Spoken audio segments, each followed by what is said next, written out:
Hello and welcome back to another VMK in the game development series. In this VMK, we're going to add the ability to nest nodes that contain lights. This will allow us to attach lights to geometry that's inside of the scene graph. So when a certain object moves, the light source will move with that object. And we can attach lights to anything we want, basically. So if we had a vehicle, let's say, we could attach two light sources for the headlights. And then as the vehicle moves, then the headlights themselves will also move, as well as rotate and things like that, if the object itself is rotating. So this will be very helpful. The way we handle this is going to be sort of similar in the way that we handled our, I think it was our node shapes. You'll remember that on the first render pass, what we did is we traversed down through the scene graph to wherever we are inside of the scene, and then we render. However, if the object is transparent, what we do is we save the transformation matrix so that we can then use it on the second render pass.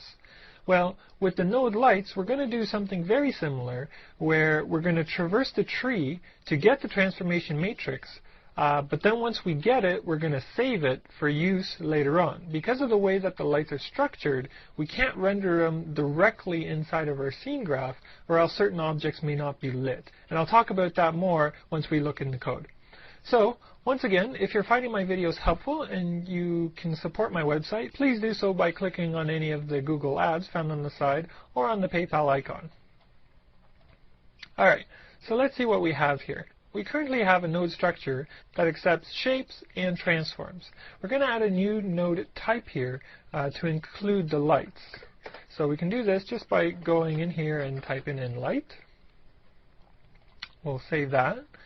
And now, we might as well get started by going inside of our scene lib here and creating a new node light.cpp and node light.h.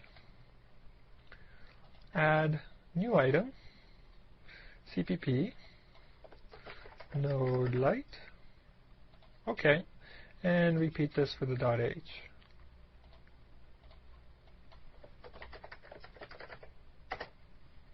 Okay. So the node light class will include node as well as include light, because it will need both. And because this is a node light class, it's going to inherit from the public node. So we need this here. And then we have a constructor and a destructor. Now notice that our constructor needs a pointer to a light. And this pointer could be either a directional light, a point light, or a spotlight. It doesn't matter which. It'll accept all three of them.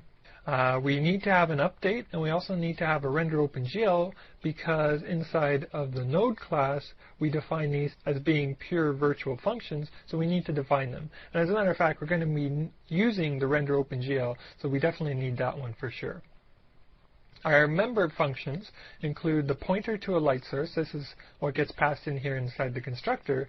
And then we have our transformation matrix, which we're going to grab from OpenGL automatically. So that's our .h file. Now let's go into the CPP. The code here is going to be relatively simple, so there isn't very much complexity in here. The sort of harder stuff is going to be located somewhere else. So inside of our constructor, we need to pass in a pointer to a light source. So we save that inside of our member variable.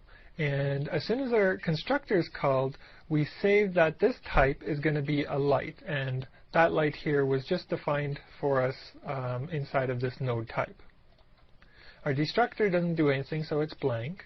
And then we have a render OpenGL. Okay, anytime we're rendering through the scene graph, we're going to be calling this function. And the function is passed one variable here, b second pass, to determine whether this is the first pass or the second pass that we're going through to get to this point. Well, we don't really have to pay attention to this variable here, so we're not going to do anything specific with it, other than the fact that down below here, whenever we're calling the next pointer's render OpenGL, we just pass that value through for it to be used. We don't use it internally for our lighting calculations. So, what do we do with this transformation matrix? We need to have OpenGL tell us what is the current model view matrix parameters, and there's a 4x4 matrix. So we can do that by calling GL get float v, GL model v matrix, and we pass in the address of the first variable inside of this array here. So that's index 0. This call will automatically fill in the 4x4 matrix for us, and what we do with that is we call the light sources set matrix function by passing in this parameter into it. Now we haven't written this function yet because we didn't need it before, so this is what we're going to be doing next. However, before we do that, let's just scroll down to the bottom here to show inside of the update function we're not doing anything yet, so we're going to leave it blank. We can save this, and now let's go inside of our light class and implement the set matrix function. So let's select here our light class and go inside the .h file, and I'll put it right before the render. So here's the prototype set matrix, and we're going to be passing in a pointer to a float. Now remember, this pointer to a float is actually a float array 4x4 in size. And what we're going to be doing with this array is we're going to actually be saving it as our own variable inside of this class. So we can go down here and let's place it underneath the protected. We'll go float m F16 matrix, and we're going to designate it as a size 16. Okay, now inside of our light CPP file, let's just scroll down to the very bottom and implement this set matrix function. Now, all it does is it takes all the values that we're passing in and we're saving them inside of our own member variable. And you can see we're saving all 16 values. Now, you may ask yourself, why is it that I'm actually saving these values here, 0 to 0, 1 to 1, 2 to 2, and so on? There is an easier way to program this. I could have made a for loop that loops from 0 all the way to 15, filling in all the values. However, I know from past experience that a for loop, if it's just saving values like this here, there's a little bit of an overhead that is needed to be calculated every time we initialize a for loop. Well, I want this game engine to run as quickly as possible, so I want to get rid of any overhead that I can. So by eliminating the for loop, I don't have to worry about that extra variable that I would need for the index, as well as the extra operations that need to occur when going through a for loop. So I eliminated the for loop and just wrote out exactly what the for loop would have done for me anyway. So that's why you see it unwrapped here from 0 all the way to 15. Now, the other thing you should remember is anytime you create a new member variable, you should inside the constructor define its initial values. So we're going to go inside here into the light constructor, and I'll put it right here before the switch. We need to define what the initial value of this parameter is. Because this parameter is going to represent a 4x4 transformation matrix, we don't want to set everything to 0. If we set all the parameter values to 0, then the transformation matrix will be invalid, and then OpenGL won't be able to understand how to handle this specific matrix. So instead, we need to set it to the following values, which is the identity matrix of a 4x4 matrix.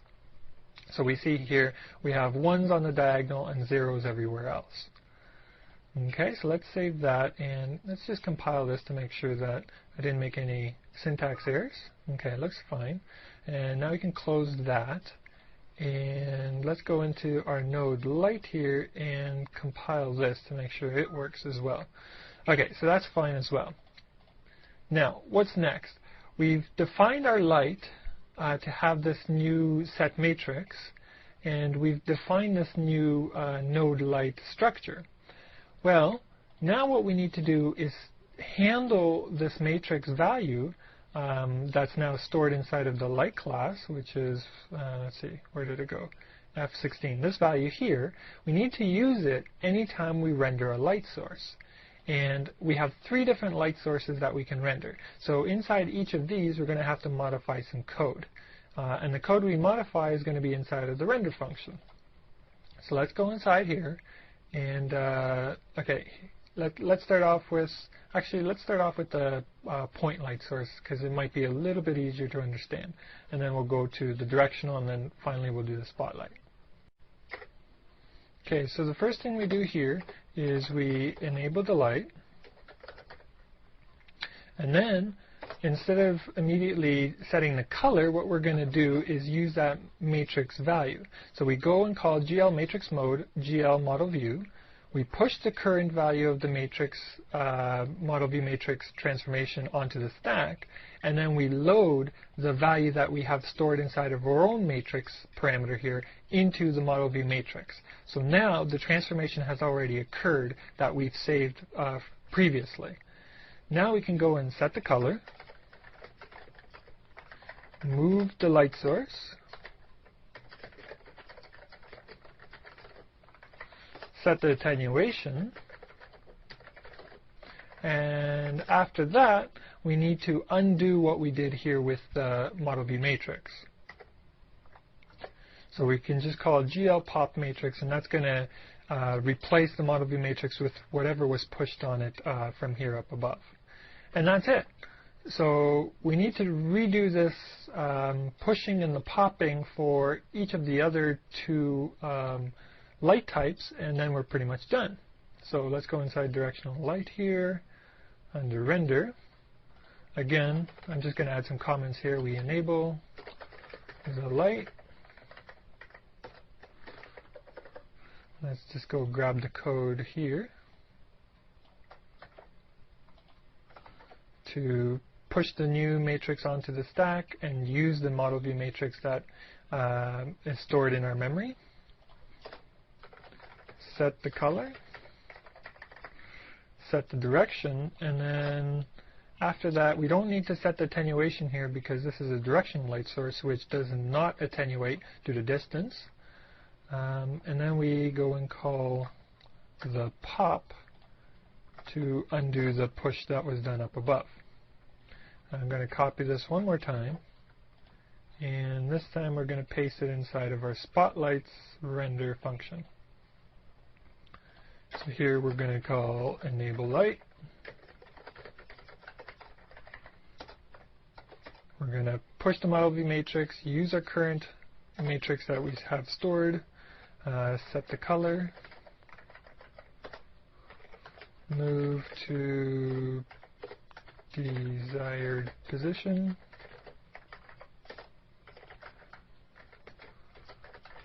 set the direction, set spotlight parameters. This time we do have an attenuation we have to take care of. And then we need to just pop the matrix values here back into the model view matrix. Oh, where did it go? Here we go. And then we're done. Okay. Let's build this, make sure everything's fine. Okay. Now, another functionality which would be nice is inside of our node here, we have a function called isShape and isTransform. And you'll remember here that each of these return true if the specific type of node is whatever's requested. So if this is a shape one and the type is shape, then we return true, otherwise we return false. We do the same thing here for transform. Well, let's add a new check here for whether this is a light. So is light returns true if this is a light node.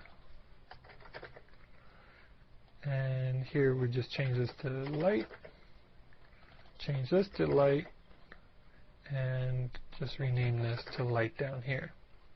And we'll also need to go into the .h file and add the following. Okay. So now we're pretty much ready to go and attach a light to a specific object inside of our scene and basically test it out, see whether it works. Let's run the program just to refresh my memory here what we have. Oh yes, we have the cylinder that's rolling on the screen and then the one behind us which is tumbling. Okay, well, let's go inside of our scene initialize and let's see what we have here. We have a point light source, which is our headlight, and then we created another point light source, which is on the screen. And what we're going to do is, let's create a spotlight. We're going to create a pointer,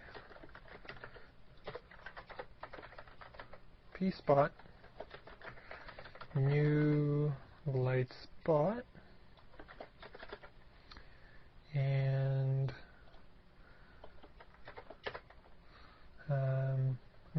I don't remember what the default values were, so let's go quickly take a look inside of our constructor here. Okay, and I have a feeling that this thing is pointed in the Z direction, which is not what we want, so let's go and point it straight down. Set direction. We need a vector 3. And downward would be 0, -1, 0. And we'll set the color to be, we have sort of a grayish color here. Let's change this to be white. Oh. 255, 255, 255. And then we just add this light into our container. Okay, so that should be fine. Now what we need to do is go find our cylinder, which is this one here. This is the one that's rolling on the screen. So, oh, actually not there. We need to go down lower to, let's see here, smooth rolling cylinder. We have this transformation and this transformation, and then we have our shape. So right after the shape, we're going to create the new node, which will contain our node light. And we're going to nest this guy at the same level that this node shape was nested. To do that, we may need to use another parameter here. Yeah, because here, this is the ID number for this specific node, which is where we want to nest. But then we overwrite this parameter with the ID number for this shape here. So we can't nest our light source underneath of our shape. We need to nest it underneath the transform. So we can quickly fix this by, how can we do this? Let's go right here and call unsigned int transform. We're going to set this guy equal to whatever this guy returns. So then down here we can go use UI transform to nest our new node light. So first let's create our node light pointer, and pn light, pn light equals new node light, and we need to pass in a pointer to a light source. And the pointer we're going to be passing in is our spotlight. So we can do that. And let's see here. Just copy some code. Could not create new light node object. Else, if it creates it successfully, all we need to do is call add node. What do we want to add? We want to add pnode light. And where do we want to add it? Well, we want to add it underneath this transform. And that should be it. So let's save this and build it.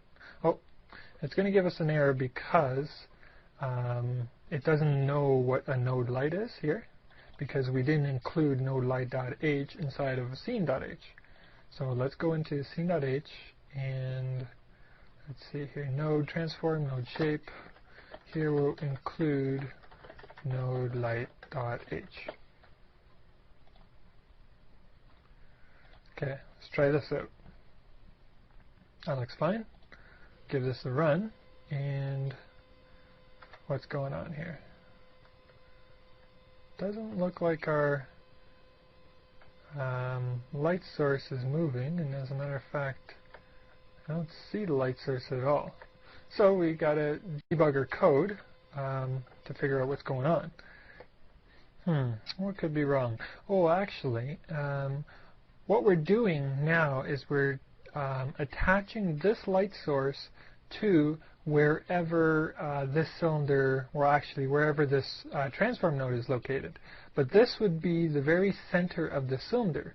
So if you imagine we have a spotlight located in the center of the cylinder rolling horizontally back and forth. Well, we're not really going to see that because the light source is inside the cylinder. So we should actually offset the light source by a bit. And I guess the easiest way to do that would be, where's our definition for our spotlight? Here. What we can do is just set that spotlight location, set position, and we can move it up slightly, vector 3. So 0, let's see, how high should we move it? Let's try 3 units. And then this offset will be above the cylinder, and then the cylinder, as it's moving left and right, will move the entire light source as well. So I think this should correct the problem. Let's see what this does. I do see a light, but it appears that well, that's strange. The light source appears there. Oh, it's moving with me. Kind of looks like a headlight, but it's not quite functioning the way that I expect it to. So let's do some more debugging. Okay, the strange anomalies that we're seeing with the headlight is caused by, let me think here. Oh, right. I totally forgot about this. Inside of our scene, we have a player action function here. And you'll remember here that anytime we move the player forward, back, left, right, or so on, we go and update the player, but then we also update the location of the headlight. Well, because we've now stored this transformation matrix that contains all the information, we don't need to do any of this work anymore. We can comment all of this out. Excuse me. Okay, and the other thing we can comment out is inside of our player update. Anytime this was called, we updated the player's position, but then we also updated the position of the headlight. We don't need to do this anymore either. So this should correct our headlight problem. Let's go and test it out, make sure that works.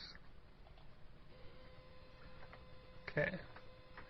See, we have a headlight right below me, and it seems to be moving now with me, so that's fixed. Now, the problem with the spotlight is still here because I don't see any spotlight on that cylinder. So let's go back into the code and let's tweak some of the values because maybe the spotlight is just too dim. Let's go into our initialize, spotlight, and let's see, what do we have here? Diffuse color. Let's go set some other parameters here. Spot, set ambient color. Let's set that to white as well. And let's also set the spotlight's exponent. Let's set this to, oh, not get, we want to set. Let's set it to 15, that should be pretty good. And also let's set the spotlight's cutoff angle. Set cutoff. And let's make it relatively narrow. Let's also make it, let's do 30 degrees. Okay, let's see if this helps. Okay, so there we go. The spotlight just wasn't bright enough to actually see the light source. So now you see, as the cylinder is moving, there is a spotlight which is shining down on it. It kind of makes it glow really bright. And you can see the light itself moving with the cylinder as it's being rolled. we can attach light sources to objects, we can attach objects to transforms, and we can attach transforms to other transforms. And by creating this nested structure, you can get really, really complex geometries on your screen, as well as interesting effects. Now, one thing that I haven't mentioned here yet, but it's something you should think about, is whenever you're controlling objects on the screen, everything that we're doing right now is algebraic. But ideally, for a 3D game, you don't want to necessarily calculate everything algebraically. That's not very a good way to handle things. Ideally, what you want to do is program a physics engine, and the physics engine will calculate all the motion on your screen. So you don't have to go and pre-calculate all the equations for everything. You just let the physics engine handle all the action and reaction forces. However, that's a little bit more of an advanced type of topic, so I didn't want to go into the details of how to program a physics engine. I'll leave that for a separate series in the following videos that I'll make after I finish the general game development stuff. So we now have objects on the screen, we have light sources, we have a couple geometries that you can play around with. You should be able to make a relatively simple kind of game that you can move around in, get a feeling for how 3D objects work. Next thing I'm going to do is introduce you to the world of parsing.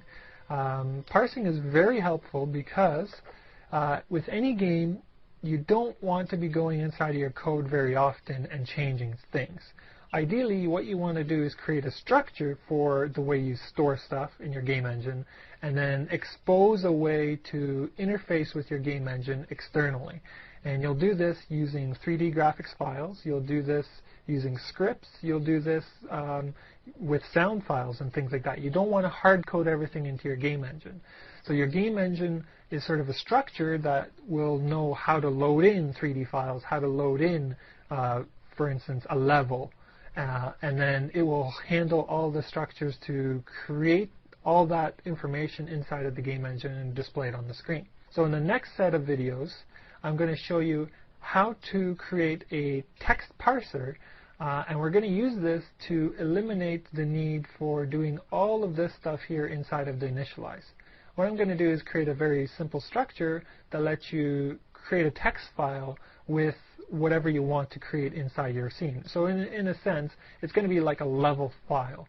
Inside of this level file, you'll specify, okay, I want to create so many different kinds of shapes, so many different kinds of materials and whatever. You'll create your sort of structure inside this level file, and all the game engine is going to be responsible for doing is loading this level file, parsing it, which means extracting all the information that's necessary out of it, and creating all these node structures and everything by itself. It's going to be all automatic. It's going to be very fun, very helpful, and actually helps simplify a lot of things, because by having a parser implemented, you can then close Visual Studio and you now have an enclosed game engine. So whenever you want to develop something, all you need to do is change this one text file, and all of a sudden you change the level. You don't have to recompile your code, because your code will stay the same. It always loads in whatever your level file is named and then creates all the structure inside. So it's going to be a time saver as well as something very useful, which you'll need for a future video where we're going to go ahead and start implementing 3D texture loaders as well. So that's it for this video. It was kind of short in terms of content, but hopefully it allowed you to see how to add extra functionality inside of the scene graph so that you can expand it to whatever needs you have. Again, if you have any additional questions, feel free to post them on my website under the appropriate category for this video.